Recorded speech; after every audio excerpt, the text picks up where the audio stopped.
The night I was supposed to lose the last thing my mother ever gave me. A stranger walked through my door carrying the future I never saw coming. I wish I could tell you I knew my life was about to change. I did not. That Christmas Eve began exactly the way I expected it to. Quiet, cold, predictable. The kind of silence that settles into an old building after years of listening to dreams disappear one by one. My name is Claire Bennett.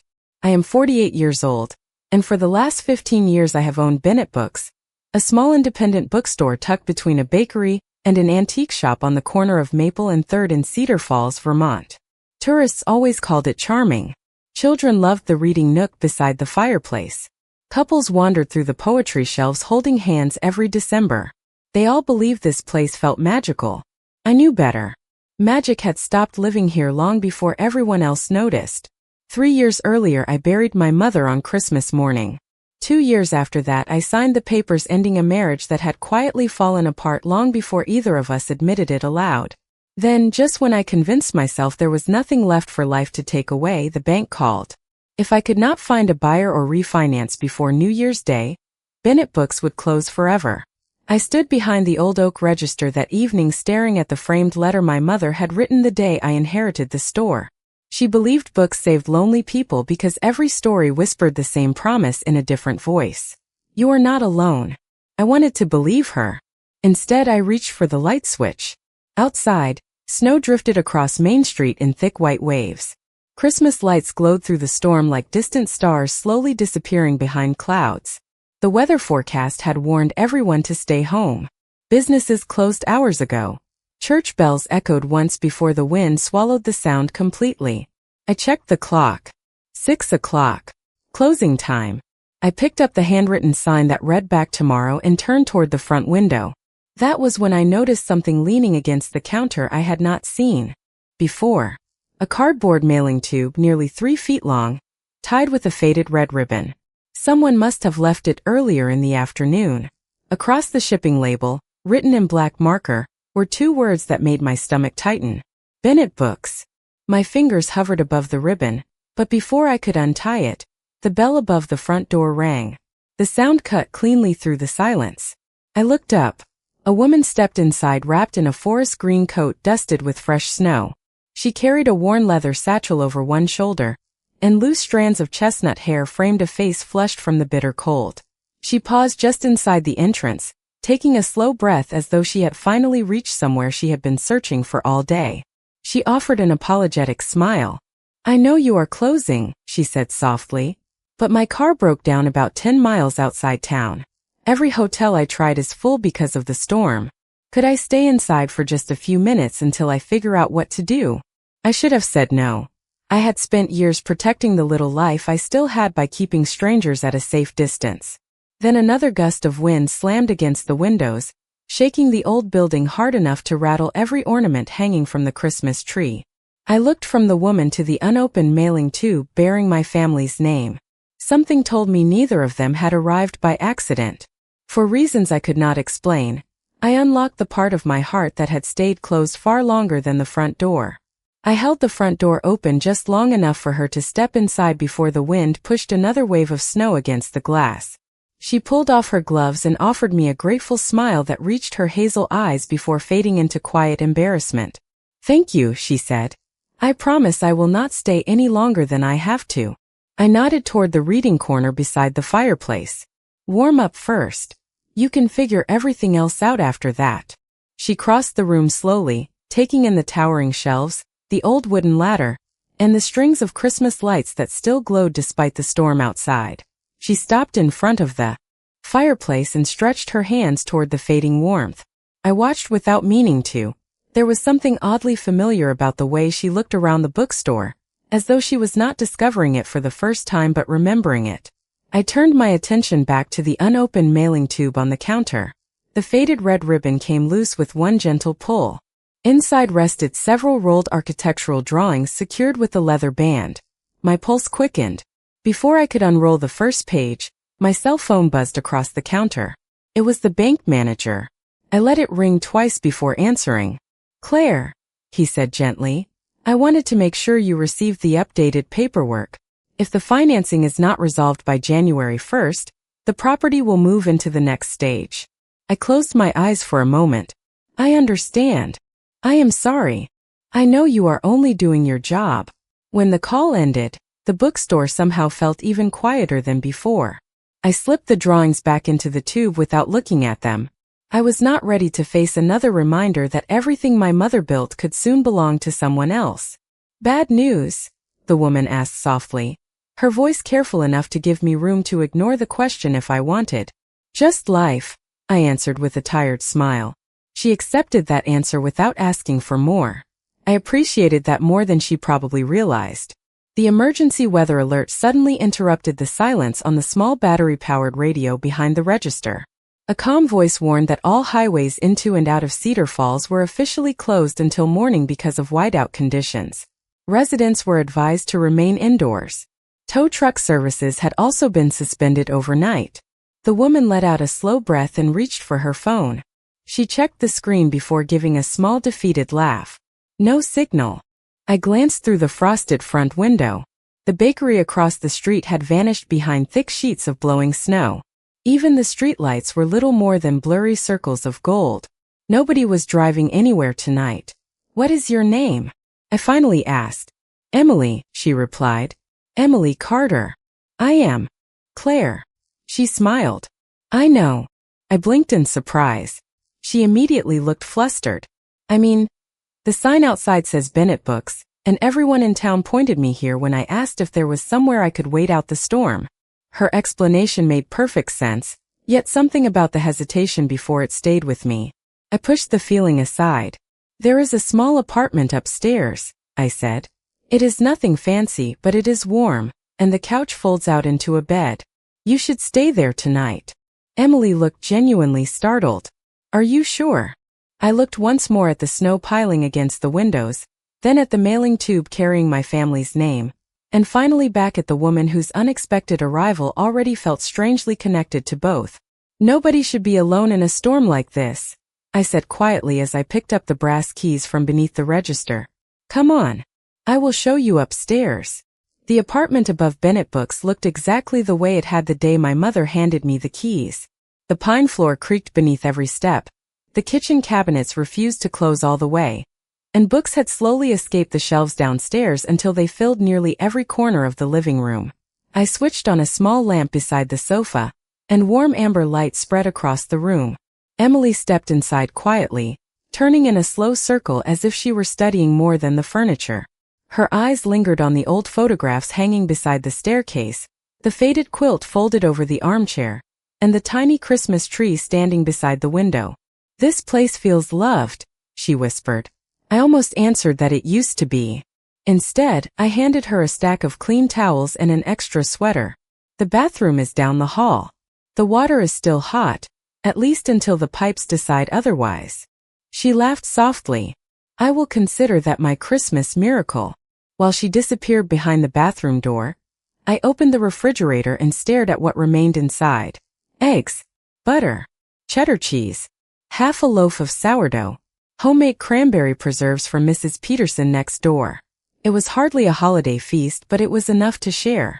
I had spent so many evenings cooking for one that preparing food for another person felt strangely unfamiliar. When Emily returned a few minutes later, her damp hair rested loosely over the borrowed sweater, and the cold had finally left her cheeks. She noticed the groceries spread across the counter and smiled. May I help? Only if you know how to make dinner out of almost nothing. That happens to be one of my better skills. We found ourselves moving naturally around the tiny kitchen. I sliced bread while she grated cheese. She discovered an old cast iron skillet hanging above the stove and held it up with unexpected delight. They do not make them like this anymore. It belonged to my mother, I replied. She believed every grilled cheese tasted better in that pan. Emily warmed butter until it filled the apartment with a rich, familiar aroma that reminded me of every Christmas morning from my childhood. Neither of us hurried the conversation.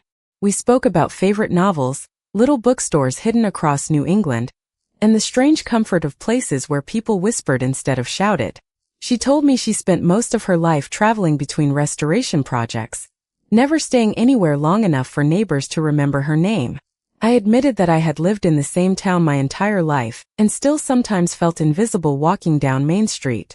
She looked at me with gentle disbelief. I do not think someone who keeps stories alive could ever be invisible. The words settled somewhere deeper than I expected. After dinner, I carried our empty plates toward the sink while Emily wandered to the living room window. Snow continued to fall in thick, silent sheets beneath the streetlights. Your bookstore feels like it belongs in another time, she said. Not old. Timeless. I smiled without thinking. My mother used to say books never cared what year it was. They only cared whether someone finally opened them. Emily turned toward me with a thoughtful expression that seemed to linger just a second longer than politeness required. Maybe people are not so different. Before I could answer, the lights flickered once, then twice before the apartment slipped into complete darkness. The refrigerator fell silent. The furnace stopped humming. Only the wind remained outside, brushing against the windows while the night wrapped the entire building in shadow. I reached instinctively for the flashlight beside the kitchen drawer, but Emily gently touched my arm first. Wait, she whispered with a calm smile. Is there still a fireplace downstairs? The flashlight rested forgotten on the kitchen counter as we carried 2 blankets downstairs. The bookstore welcomed us with the familiar scent of cedar, old paper, and smoke from the stone fireplace that had warmed this building through more winters than anyone in town could remember. I added another log and the flames slowly stretched higher, filling the room with a soft amber glow that reached across the shelves. Without the electric lights, everything looked gentler. The rows of books faded into quiet shadows, the Christmas tree shimmered with only a handful of battery-powered candles, and snow drifted silently beyond the tall front windows. Emily wrapped the blanket around her shoulders before wandering toward the literature section. She did not browse the shelves the way most visitors did. Instead, she paused every few feet, studying the room itself. The worn floorboards, the carved moldings around the windows, the brick chimney rising through the center of the building. She smiled almost to herself. This place has been cared for, she said, even when money was probably tight. I looked at her curiously. How can you tell? She brushed her fingertips lightly across the edge of a wooden bookshelf. Because someone repaired this instead of replacing it. The easiest choice is usually the most expensive one in the long run. Her words lingered with me longer than I expected. They sounded like she was describing more than furniture. I poured 2 mugs of hot tea from the kettle I had warmed over the fireplace great years earlier for outages just like this one. She accepted hers with both hands, breathing in the cinnamon before taking a careful sip. Thank you, she whispered. We settled near the fire, neither of us in a hurry to fill the silence. It was different from the silence I had lived with for years. Mine had always felt empty. This one felt patient. Emily reached into her satchel and removed a small sketchbook with weathered corners. I hope you do not mind, she said. Drawing helps me remember places. I nodded. Go ahead. Her pencil moved with quiet confidence across the page. I watched without speaking. Every few seconds she lifted her eyes toward the bookstore before returning to the sketch. The movements were calm, practiced, almost comforting to watch. You make it look easy, I finally said. She smiled without looking up. Only because nobody sees the hundreds of bad drawings that came first. I laughed softly. That sounds familiar. Books? She asked. Life. The word escaped before I could stop it. She lowered the pencil and met my eyes. There was no sympathy in her expression, only understanding. Sometimes the chapters we wish we could erase become the reason we finally recognize a good one when it arrives. I looked into the fire instead of answering. For years I had believed healing meant forgetting. Sitting beside this woman I had known for only a few hours, I wondered if healing simply meant being able to remember without falling apart. A few minutes later, Emily turned the sketchbook toward me. My breath caught. She had drawn the bookstore with astonishing detail, from the crooked Christmas tree to the old clock above the history shelves. Near the fireplace stood a woman holding a steaming mug, her shoulders relaxed, her face peaceful. I stared at the drawing before quietly asking, "Who is she?" Emily looked at me with the gentlest smile I had seen all evening. "You," she answered. "The woman I have been seeing since I walked through your door." I wanted to tell her she was mistaken. I wanted to explain that peaceful women did not spend sleepless nights wondering how to save the last piece of their family. Instead, I simply kept looking at the sketch because for the first time in years, someone had seen a version of me that I had forgotten might still exist. Then, as I lowered the page, my eyes fell on the cardboard mailing tube resting beside the register, and a strange feeling settled into my chest. Whatever waited inside those architectural drawings had not come here by chance, and somehow I knew the answers hidden within them were about to change both of our lives. The cardboard mailing tube remained beside the register long after the tea had gone cold. Every time I looked away, my eyes somehow found their way back to it. Emily followed my glance but said nothing. She respected silence in a way that made it feel safe instead of lonely. I finally stood, carried the tube to the reading table near the fireplace, and slowly removed the leather band holding the drawings together. Thick cream-colored pages rolled open across the polished wood. Detailed floor plans stretched from one end of the table to the other. Every shelf, every window, every staircase inside Bennett Books had been carefully measured and redrawn. My heart began to race. Across the first page, stamped neatly in blue ink, were the words Historic Preservation Assessment. Beneath them was the name of a Boston architectural firm I had never heard of. Emily remained where she was, watching my expression instead of the drawings. "You recognize them?" I asked quietly. She nodded once. "I know the company." I looked back at the plans. Small handwritten notes covered the margins. Reinforce foundation. Restore original brickwork. Preserve stained glass. Maintain existing reading room. None of it looked like demolition. It looked like someone wanted to save the bookstore. I released a breath I had not realized I was holding. "Who sent these?" I whispered more to myself than to her. Before Emily could answer, something slipped from between two of the rolled pages and floated gently onto the table. It was an old Christmas ornament shaped like a tiny silver bell. My fingers froze. I recognized it instantly. My mother had hung that ornament on our tree every December since I was 6 years old. I thought it had disappeared after the funeral. Carefully, I picked it up. A folded note had been tied to the ribbon with faded twine. My hands trembled as I unfolded the paper. The handwriting belonged to my mother. There was no mistaking the elegant curves of every letter. "If you are reading this, then..." Someone finally found the courage to open the package. "Do not let fear make every decision after I am gone. Houses can be repaired. Bookstores can be restored. Hearts can too." The room became perfectly still. I read the words again, slower this time. My vision blurred. For years I had believed the deepest wound in my life was losing my marriage. It was not. The deepest wound was believing I had failed my mother. 3 Christmases earlier she called me the night before she died. I saw her name on my phone while sitting across from my husband during another impossible conversation about saving a marriage that had already disappeared. I silenced the call. I told myself I would call her back the next morning. There was no next morning. She suffered a sudden heart attack before sunrise.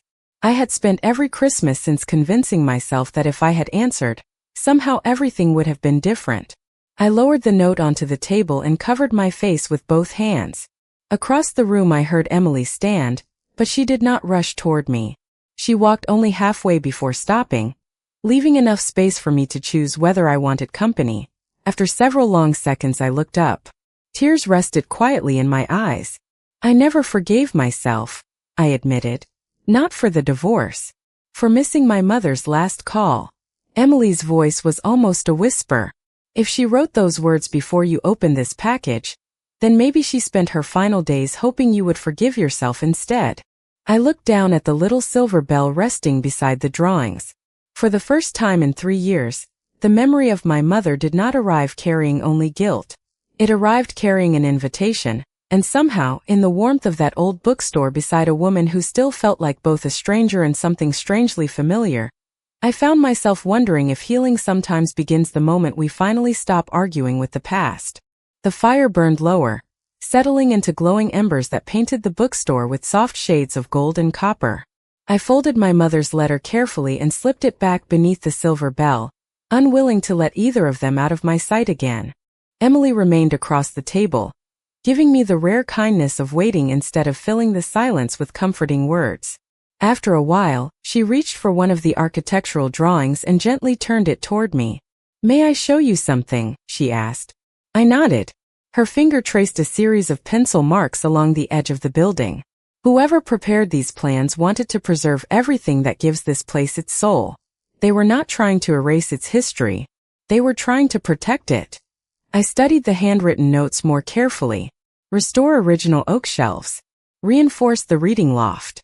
Preserve fireplace. Natural daylight restoration.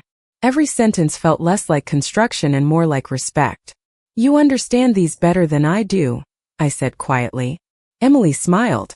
I have spent almost 15 years restoring old buildings. Every project begins with the same question. She looked around the bookstore before finishing her thought. What deserves to stay? Her words settled inside me with unexpected weight. I realized I had been asking myself exactly the opposite question for years. What should I let go? What should I stop believing in? What part of myself had already become too broken to save? Emily rolled another drawing open. This one showed the upstairs apartment with handwritten suggestions for brighter windows, reading alcoves, and a small community gathering space overlooking the bookstore below. Someone imagined families reading together here, she said softly. Children listening to stories while snow fell outside. I closed my eyes for a brief moment. My mother used to describe that exact dream when I was a little girl. She wanted Bennett Books to become more than a business.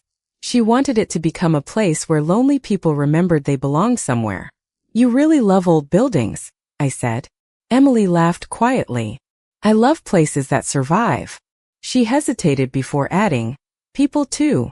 Our eyes met across the table. Neither of us looked away immediately. The fire crackled between us, filling the silence with warmth instead of uncertainty. I reached toward the Christmas tree standing beside the history shelves, and carefully hung the little silver bell on one of the highest branches. Its polished surface caught the firelight and shimmered softly. Emily stood beside me without saying anything. Together we adjusted a few crooked ornaments that had been hanging unevenly for years. She straightened a handmade paper star. I untangled a strand of lights that had never quite reached the top. We moved around each other naturally, sharing the small space without awkwardness or hesitation. When I reached for the final ornament, my balance shifted slightly on the old wooden stool. Before I could steady myself, Emily instinctively placed one hand lightly against my forearm. The touch lasted only a second, gentle enough that I could have stepped away at any moment. Instead, I found myself looking at her hand before meeting her eyes again. There was no urgency in the moment. No expectation. Only quiet care. She slowly withdrew her hand with a small apologetic smile. Old floors, she said. They like to surprise people. I smiled back, feeling something inside me soften in a way I had not allowed for years. At that exact moment, Emily's phone vibrated for the first time since the storm began. A single bar of signal had returned. She looked down at the screen, and the warmth that had been resting so naturally between us changed almost instantly. The caller identification displayed the name of the Boston architectural firm, and although she did not answer, the expression that crossed her face told me there was something she had not yet found the courage to tell me. Emily looked at the glowing screen for only a second before pressing the side button and slipping the phone back into her coat pocket. She smiled, but the warmth I had grown used to over the past few hours no longer reached her eyes. It was subtle, almost impossible to notice if I had not been watching her so closely. You do not have to ignore it because of me, I said. She hesitated before answering. Some conversations can wait until morning. I nodded, pretending that was enough. It should have been. We had known each other for less than one evening. She owed me nothing beyond simple kindness. Yet curiosity settled quietly beside my growing affection, and neither one seemed interested in leaving. I carried our empty mugs back to the reading table while Emily gathered the architectural drawings into careful rolls. As she reached for the final sheet, a folded document slipped free and landed softly on the hardwood floor. She bent to pick it up, but I was closer. Before I could hand it back, my eyes caught the printed heading across the top of the page. Bennett Books Restoration Proposal. Beneath it appeared the logo of the same Boston architectural firm that had called only moments before. I looked from the paper to Emily. She lowered her eyes before meeting mine again. I was hoping to explain that differently, she admitted. My heartbeat slowed instead of racing. Explain what? She took a careful breath. I work with the firm that prepared those drawings. The words settled between us like fresh snow, quiet but impossible to ignore. I searched her face for something that felt dishonest, yet all I found was regret. So you came here because of the bookstore? At first, yes. She answered without hesitation, as though she had already decided honesty mattered more than comfort. My company asked me to evaluate historic properties across Vermont before the end of the year. I looked down at the restoration proposal still resting in my hands. You knew about Bennett books before tonight. Only as a project. Her voice softened. I did not know you. I wanted to believe her immediately. Part of me already did. Another part remembered too clearly what it felt like to discover that someone you trusted had been carrying information you never knew existed. Then why did you not tell me? I asked quietly. Emily stared toward the fire before answering. Because after you opened the door, I stopped seeing this place as an assignment. I met the woman who loved it enough to keep it alive, even when she believed she was losing everything. The sincerity in her voice made looking away unexpectedly difficult. She stepped closer but left enough distance that I never felt cornered. Claire, those drawings are not plans to erase your bookstore. They are plans to save it. I looked again at the handwritten notes scattered across every page. Restore. Preserve. Protect. Not once had I seen the word demolish. My shoulders relaxed almost without permission. Then why was the bank preparing to take it? Emily shook her head slowly. Because preservation grants take time. Too much time sometimes. She swallowed before continuing. My firm wanted me in Boston tomorrow because they are offering me a partnership. If I accept it, I leave Vermont immediately. If I refuse, I may never receive another opportunity like it. The room fell silent again. Outside, the storm still covered the streets in white, but somewhere beyond the clouds the first hint of Christmas morning waited patiently for the sun. I suddenly understood why her smile had changed when the phone rang.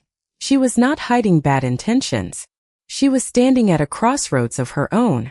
I looked at the restored bookstore sketched across the plans, then at the woman who had somehow carried both hope and uncertainty through my front door on the same snowy evening.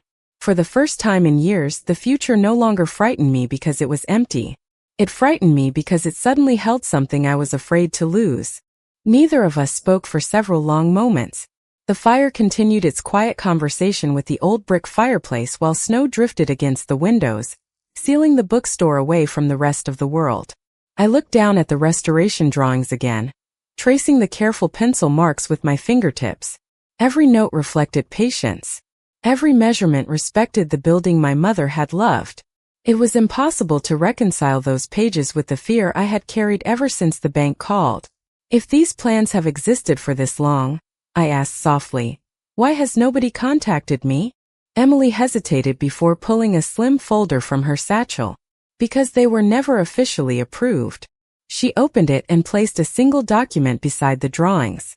My mother's signature rested at the bottom of the page. My breath caught.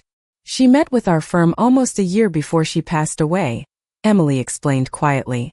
She wanted Bennett books protected as a historic landmark. She believed the bookstore belonged to the community as much as it belonged to your family. I stared at the signature, remembering the countless afternoons my mother disappeared into her office saying she was working on something important for the future. I had assumed she meant bookkeeping. I never imagined she had been trying to protect this place after she was gone. Emily continued carefully. The application stalled after her death, because nobody knew whether you wanted to continue the process. Nobody ever asked me. The file was archived. Her voice grew softer. I found it by accident 6 weeks ago. I looked up. By accident? She smiled faintly. I volunteered to review unfinished preservation cases before accepting the partnership in Boston. Your mother's proposal was one of them. My heart tightened as she spoke. When I read her notes about this bookstore, I asked if I could come here myself before making any recommendations. She looked around the room, her eyes lingering on the shelves, the fireplace, and the tree decorated with ornaments that carried decades of memories. Then I walked through the front door tonight and realized this was never just another building. I lowered my eyes to the final drawing lying beneath the others. Something felt different about it. Carefully I unrolled the page. It was not a structural plan. It was an artist's rendering of Bennett books 1 year in the future. Sunlight poured through restored windows. Children sat on oversized cushions during story hour. Elderly neighbors shared coffee near the fireplace. A small reading loft overlooked the entire room. Tucked into one corner was a modest design studio with a handwritten note beside it. Community Restoration Office. I looked at Emily in confusion. What is this? She laughed quietly, almost embarrassed. That one was never part of the proposal. Then who drew it? She took a slow breath before answering. I did. She looked directly into my eyes. Because somewhere between reading your mother's words and sitting beside this fire tonight, I stopped imagining how to preserve a building. Her smile was gentle, hopeful, and completely unguarded. I started imagining what kind of life could still grow inside it. My chest filled with emotions I could not yet name. Before I could respond, Emily's phone vibrated again. This time she answered. She listened silently for nearly a minute, then closed her eyes before speaking just 4 words. I cannot accept it. She ended the call and slowly lowered the phone. That was Boston, she whispered. I just turned down the partnership. I stared at her, unable to understand.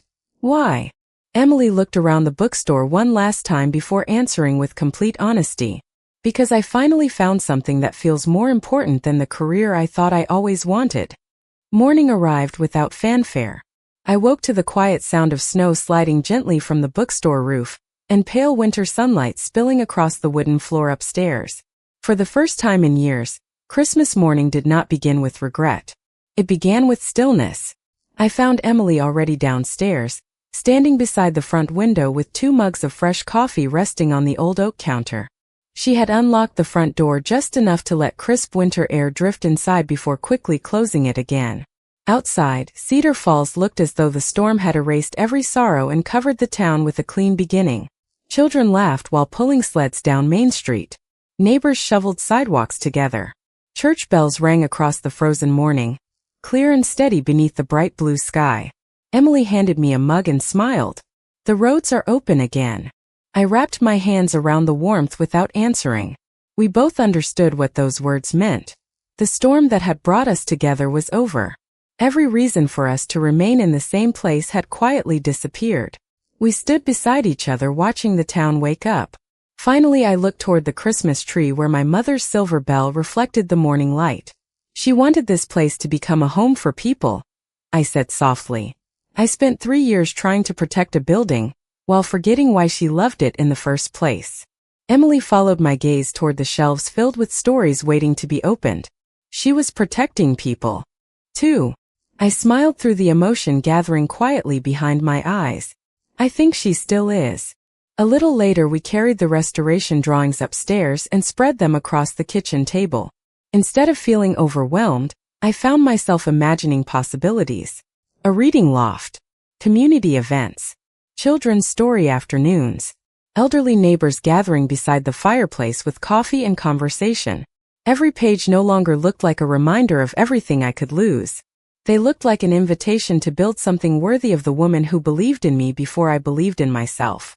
Emily folded the final drawing and placed it gently back into the mailing tube. Whatever happens next, she said, this decision should belong to you. I looked at her for a long moment before quietly shaking my head. No, she looked surprised. Not anymore. I reached into the bookshelf behind me and removed the old novel my mother used to read every Christmas Eve. Tucked inside was the faded note she had written years before. I handed it to Emily. My mother believed stories only mattered when they were shared. I smiled gently. I think she would be disappointed if I tried to rebuild this place alone. Emily's eyes softened as she carefully folded the note again. She stepped closer, leaving me every opportunity to step away if I wanted to. Instead, I closed the distance myself. I took her hand, not because I suddenly knew what the future would become, but because I finally understood that fear had been making every important decision in my life for far too long. Her fingers closed around mine with quiet certainty. Neither of us needed grand promises. We only needed honesty. Months later, Bennett Books reopened after its restoration. The original shelves remained. The fireplace still welcomed strangers on snowy afternoons. Children's laughter filled the reading loft my mother once imagined. Emily opened a small restoration studio above the bookstore, and together we hosted a Christmas Eve gathering every year for anyone who needed warmth, conversation, or simply a place to belong. Sometimes people asked us when our story truly began. I always smiled before answering. Did not begin when the storm trapped two strangers together. It began the moment I stopped believing that protecting my heart required locking every door. The greatest gift I received that Christmas was never a restored bookstore or a second chance at love. It was discovering that healing does not ask us to forget the past. It quietly teaches us to build a future where the past no longer has the final word.